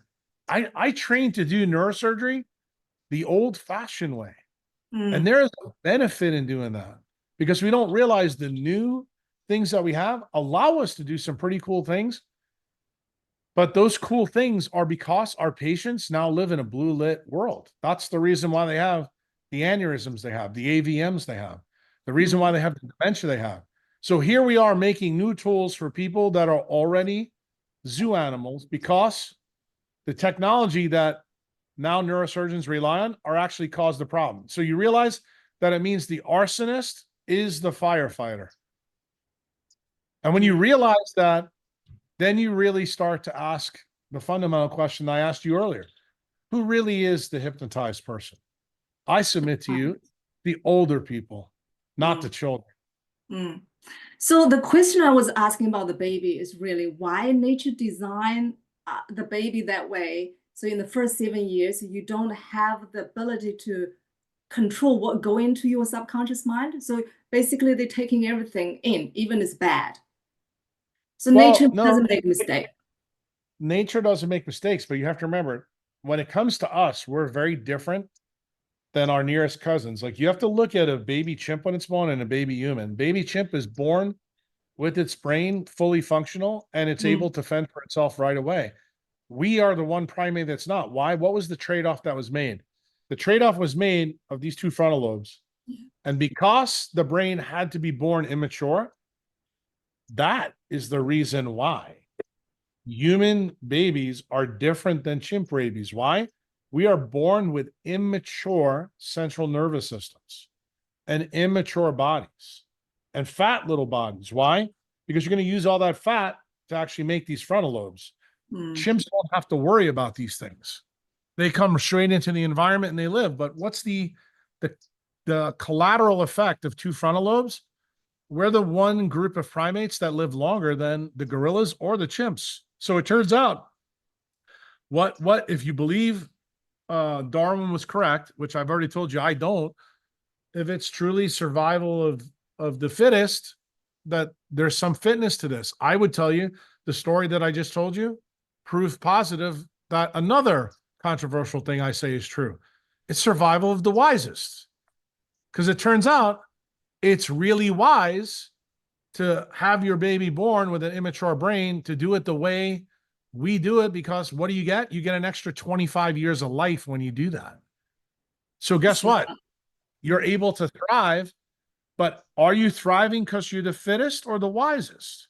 And I'm going to tell you, in a world that's designed where the medium is the message and it's destroying you, do you think fittest is the most important or wisest? Why? Because what do you see on soccer fields, football fields, all over the world? The most fit people are dropping dead. And guys like me aren't. You tell me why my brain's able to work better than the brains inside Peter Attia. He's supposed to be so smart. Why didn't he finish his residency? Why did he write a book that's filled with junk? Why did he advocate for shots? Why does he advocate for statins? Like, you have to ask yourself those questions. I don't have to ask myself that. Why? I already know. I've rejected what he believes. Why? I learned everything Peter Attia learned. Everything. And I realized at a fundamental basis that this was incorrect. he still believes that that stuff's correct. But you're the public. Remember, you are the target of his light. Remember, his thoughts are his light. My light is radically different than that. And what am I trying to do? I'm trying to get people like you to understand that the medium is the message. And it turns out the more unusual that message is, Claude Shannon tells us that you should pay attention to the most unusual, because that tends to bring the most information. It tends to bring you the most wisdom, tends to bring you the most longevity. So if you look at my pinned tweet on X, what does it say? The more you spend in the sun, the longer you live. Oh, that's also a radically different idea than what you hear from everybody else. But guess what? When you spend enough time listening to podcasts I do and interviews I do, you'll begin to find out that the people that interview me don't even ask me the right questions. Sometimes I have to bring it to them. I did that with Nick when he said he wanted to talk about leptin. I said, well, hold on a minute.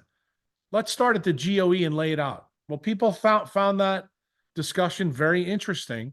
Why? Because it talked about a part of life that's germane to everybody and explained hemoglobin, the red blood cell, in extreme detail that you've never heard before. And it also pointed out so many doors that biochemists have no answers for. And this is a good thing.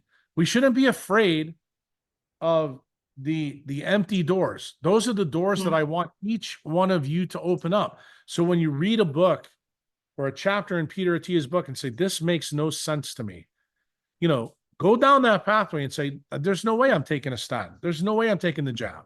There's no way I believe what he believes, that working out in the gym is that important. He's actually been on record in podcasts and said, you know, if you put the AirPod in your ear, if you can do 100 push-ups, you're good. You don't have to worry about it. This is the kind of ignorance that you have to realize. That's part of my profession. Peter is part of my profession. And we both signed up for the same thing, do no harm.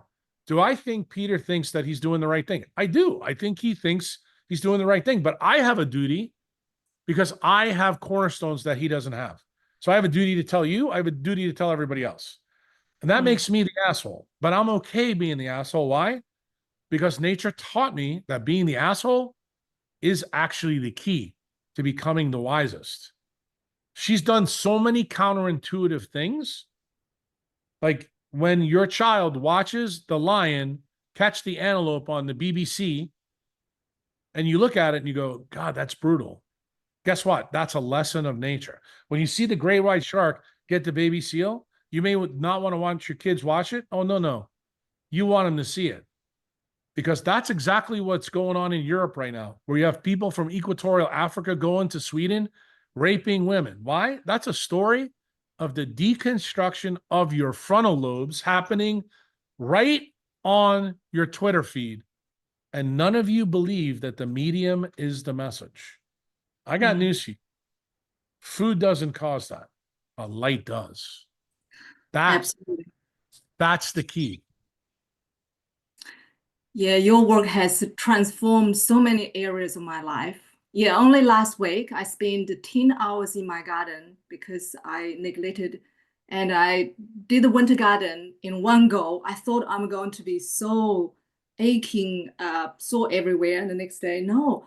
Then I realized I was in the sun, bare feet, and I was being charged all that 10 hours. I didn't even feel anything in my body.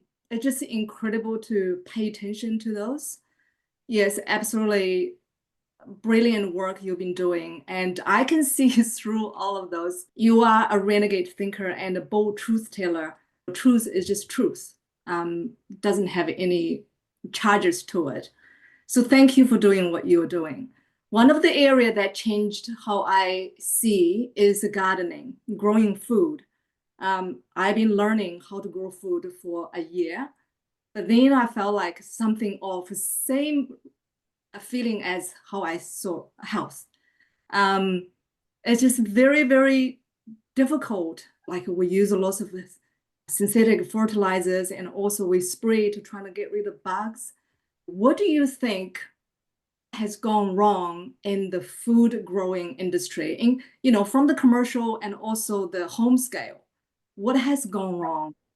I think there's a lot of things that have gone wrong, but the proximal problem that I don't think even farmers and even the people doing the good work, like, Massey and Joe Solitin, in the regenerative farming area, they don't realize that the story of making food is light hitting chlorophyll on this planet, and then the soil has to be tended to. The soils are so bad now because the atmosphere is so bad. We don't realize since 1893 that we have pumped trillions and trillions, quadrillions of frequencies into that atmosphere that mimics exactly what happened at the Great Oxygenation event.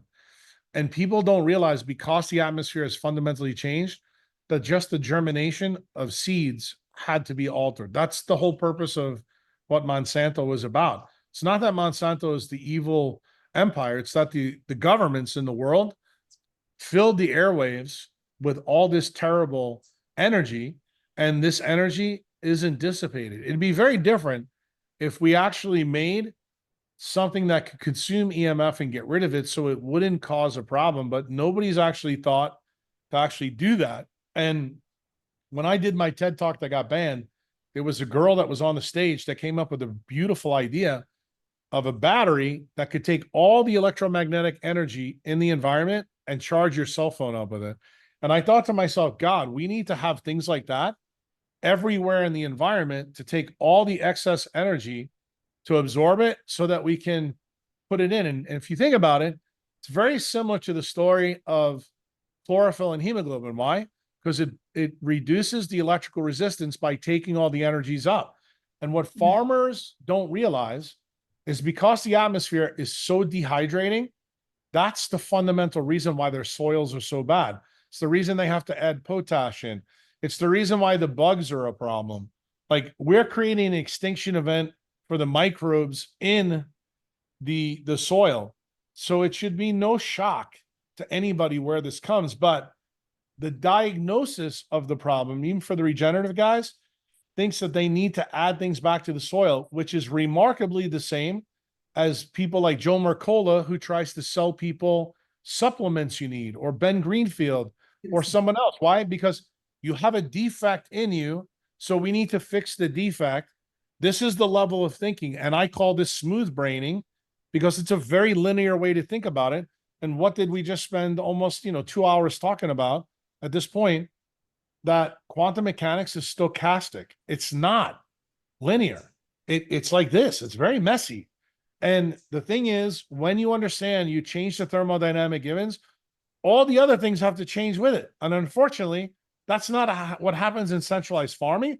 And it's certainly not what happens in old-time farming, because the environment is no longer present that was present 10,000 years ago. So that means that these regenerative farmers are going to have to do different things to keep things as organic as possible. But if you want to know the truth, I don't think anything that Massey grows in Kentucky or Joe Solitin grows is really organic either. If you really think about it, there's nothing left on this planet outside of maybe mushrooms that are still untouched by man. And it wouldn't surprise me to even find that mushrooms are changed. And the irony is, the reason I mentioned mushrooms, what do they have in them? Melanin. They actually protect themselves from electromagnetic radiation. So I think what we need to do is the same thing, because I do think, much as the ground has been changed in farming, I believe as the penultimate mammal on the planet, we are being forced to sculpt, to change. That's what I think autism is. That's what I think diabetes is. That's what I think obesity is. I think these are new evolutionary species within hominids that will now seek an environment. And I don't know who's going to win. I think, extreme autism is not going to win, because it needs a child to be taken care of for a long period of time. The interesting thing is, I think we're beginning to see a very interesting thing develop, that people have really big muscles and have no fat. Those are the people that are getting taken out by the bioweapons and the electromagnetism. I think I know the reason why. And the people that they told us they thought were going to die aren't the people that are dying. Which I think is very interesting. I think it has implications for what the future of humanity is. And I don't think people are thinking about this. I don't. I think the version of like what Peter Attia thinks is going to be optimal is so radically different than what I think is going to be optimal, because I understand the thermodynamic givens of what's going on the planet at the electronic, molecular, and subatomic level. And I don't believe that you could make that determination if you're thinking about it at the biochemical level, the organ level, or even at the centralized medicine level.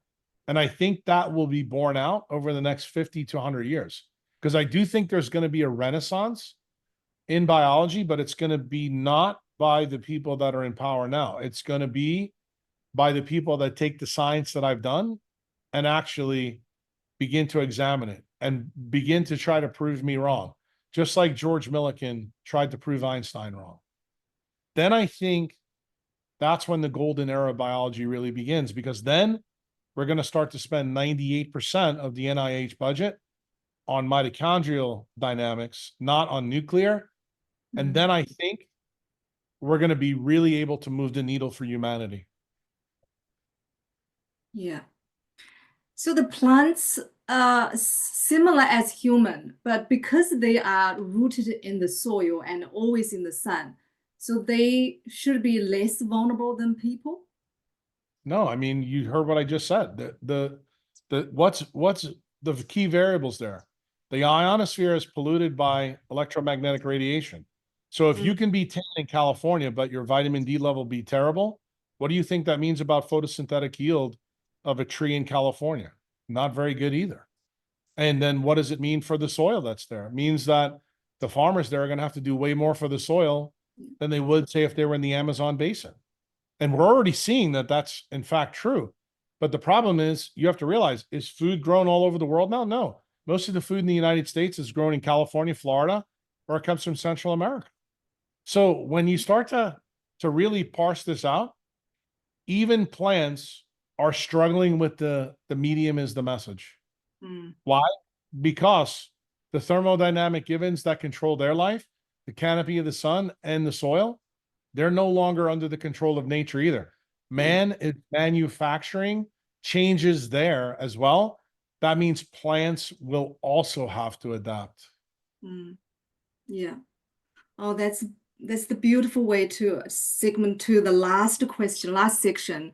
Now we know what's the right light, what's the right electromagnetism, but that's not what we're interacting every day. We have this fake light and the fake man-made electromagnetism.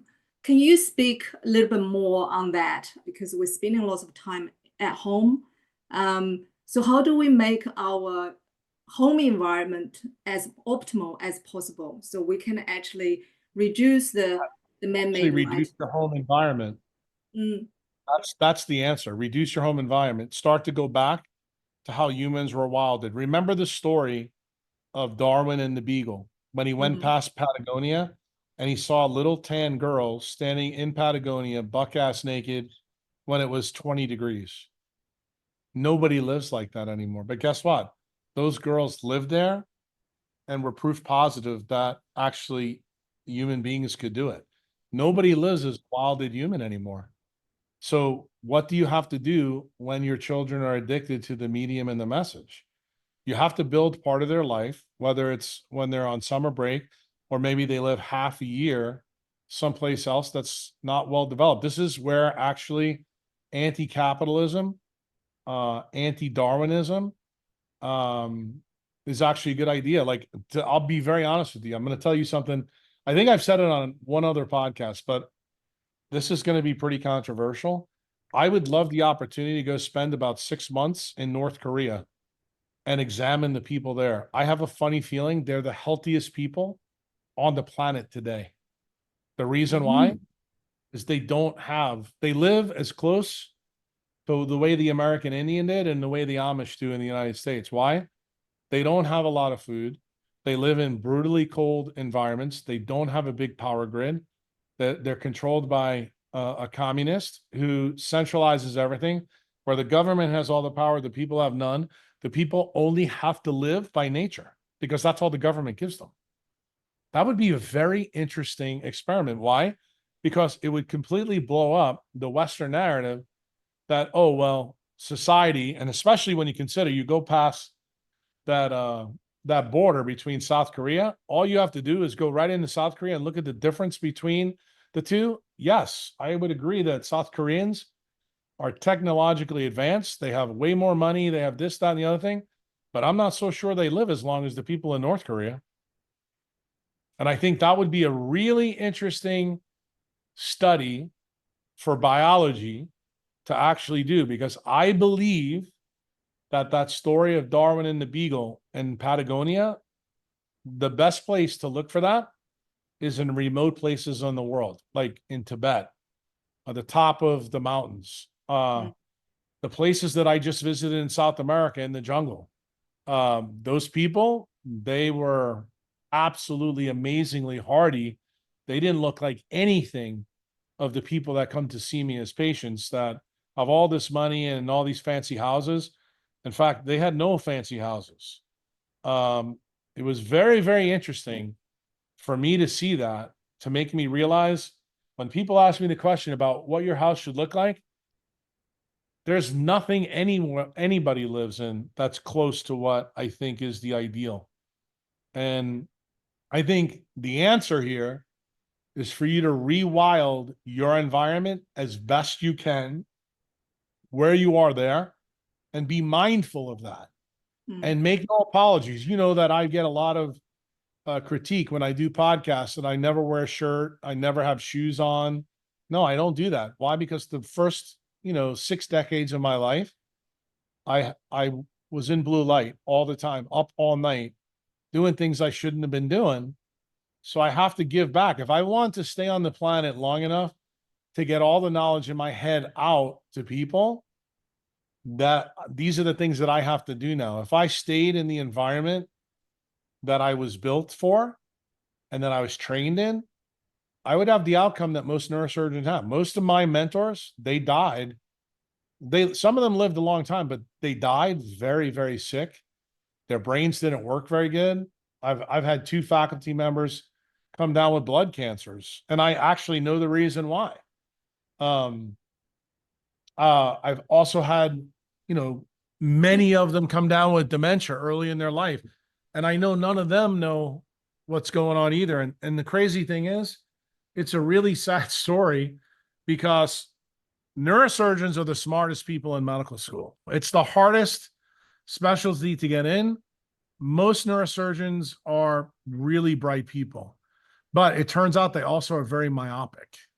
And I used to be that myopic. The reason I resonate with this is I realized the fallacy of what I was taught. I think that's the biggest difference between me and a guy like Peter Attia. And, I think Peter made the right decision by dropping out of his residency early and disconnecting from the matrix. Unfortunately, when he did that, he didn't use his time wisely. And he spent too much time on biochemistry and not enough on the biophysics. And I think the most interesting thing that's happened between me and him, because we don't communicate at all, we actually communicate through Rick Rubin. When Rick went through his heart surgery and I told Rick about the use of methylene blue, you would have thought that would have been a big moment in Peter's life where he would have said, look, I told you that Jack Kruse was crazy. And it turned out 6 months later, he goes back and tells Rick, he goes, that might have been one of the smartest things you were ever told. And he goes, and I didn't realize it. You would think that the next level would be, okay, let's talk about biophysics. But that's not what's happened. What's happened is I'm going to stay doing what I know and I'm not going to adapt. And you can still be really smart But if you don't adapt, remember what I told you? Peter's playing the game of survival of the fittest. Jack Kruse is playing the game of survival of the wisest. And it would be probably really smart for the audience out there to examine those two things going forward, and see how people do going forward, and how their life unfolds, and how many people they really affect by the work that they do. I don't believe that you're going to affect anybody by giving them statins. Why? We've already seen the effect of that over 75 years. I don't believe you're going to affect anybody by giving them a shot for COVID. Why? We've seen in 5 years how many people that's harmed. So I think the question's ultimately going to come down to, when are we going to stop telling people what to eat? When are we going to start telling them the light that they live under is way more important? And the way that they're living their life in their house actually may be the number one thing that's harming them. That's the message that really needs to get out and resonate. And that message, I'm not a fool. I know that it's not going to come from the Peter Attias, the Ben Greenfields, any of the other food gurus. It's just not, because it's so inconvenient. They're trying to make your decision-making process easy so that they can get a sales funnel to cha-ching on their website. Understand that. If you understand the game, there's going to be certain things that they tell you that are really beneficial, but you have to be smart enough to know what's garbage and what's important. And I'm always going to tell you that you should always look for the key things that are based on nature's laws, the fundamental laws of physics. If they're not broken, then it's probably a good idea. But once they're broken, no, that's when you need to start to put your discerning cap on and start asking really difficult questions of those experts. And then I think you'll find the answer out. Yeah.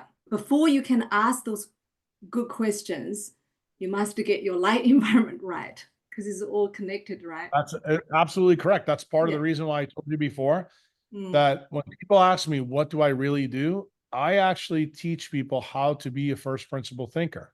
And it always begins with this: seeing the sunrise every morning, because that actually repairs CCO, that repairs the heme proteins in you. And then the rest of the day, you're using Becker's regenerative current. And what does that do? That makes your neocortex the most formidable machine that's ever been built on this planet. And that machine can do amazing things when you get out of its way.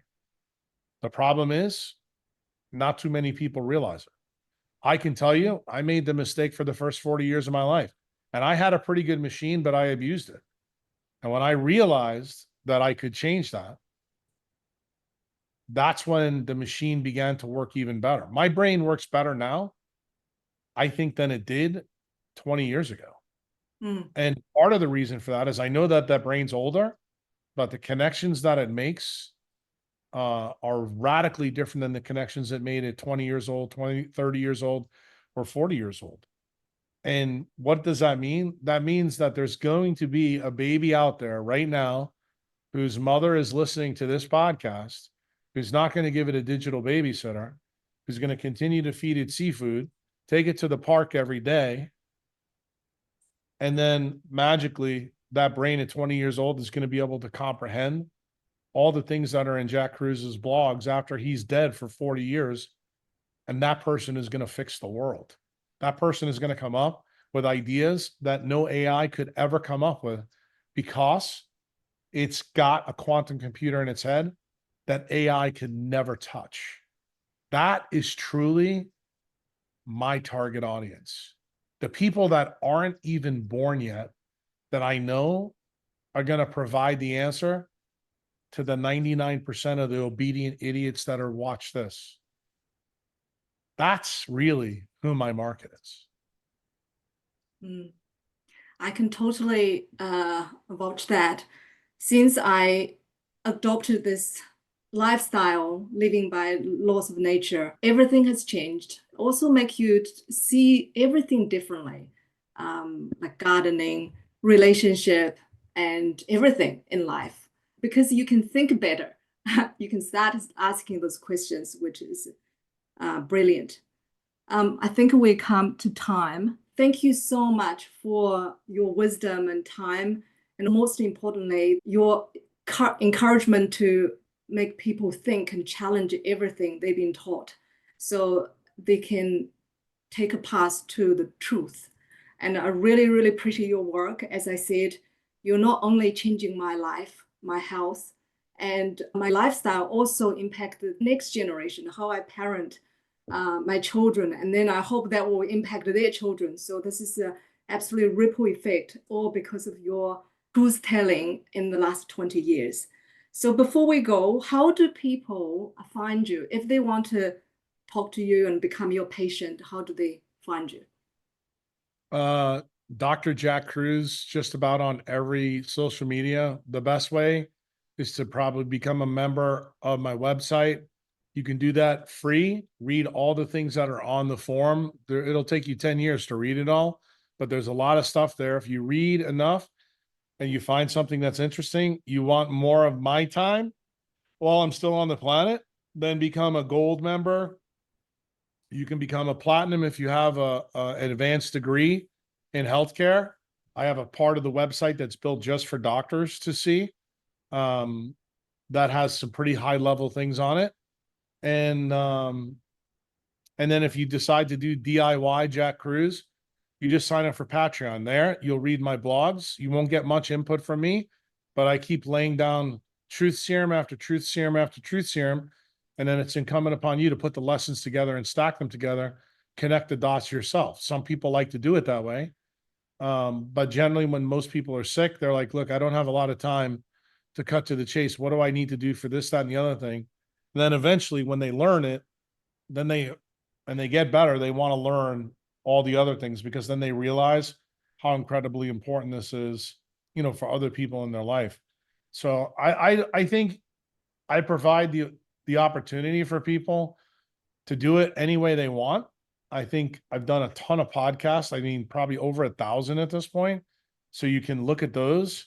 Some of the podcasts talk about politics. Some of them talk about science. Some of them talk about monetary policy. There's some of them that talk about all three in one time and why they're all linked together, because many people don't realize that your health and your wealth are linked. And the more wealth you have, that means the better place that you can go, so that you can build, the right type of house to keep your family safe once you realize how important it is. So there's a lot of different ways to get involved with Jack Kruse. You just have to decide how you want to dip the toe in. Do you want to drink from the fire hydrant, or do you want your hand held? That's your choice. Thank you so much. With so much gratitude. Thank you. And I know the audience is going to have as much of those aha moments as I did, and it's going to change so many people's lives, and I'm sure. So I'm so grateful. Thank you so much, Dr. Kruse. Okay, take care. What a download from Dr. Kruse's brain that was. So much brilliance packed into one conversation. I had so many breakthroughs watching back 3 times, and I'll share some in the upcoming community posts. Dr. Kruse's teachings changed the entire trajectory of my life. The moment I understood the true power of light-water magnetism, I knew I had to walk this path, and most importantly, to amplify it for others. That's why I left my corporate career last year and began teaching this truth in my own unique way. If today's interview felt dense or hard to grasp at times, please don't be discouraged. And that's completely normal. I used to listen to his podcast 12 times per episode just to begin to understand. My mission now is to simplify his teachings so you can connect the dots and apply them in a way that's straightforward, clear, grounded, and deeply empowering. If this resonated with you, please subscribe, check out my website, or reach out to me. Whether you dive deeper through Dr. Kruse or walk this journey with me, what matters most is that you begin. Thanks so much for tuning in. Next week, another mind-blowing conversation is coming your way, and this time with the legendary Dr. Bruce Lipton. So stay tuned, it's going to be another unforgettable one.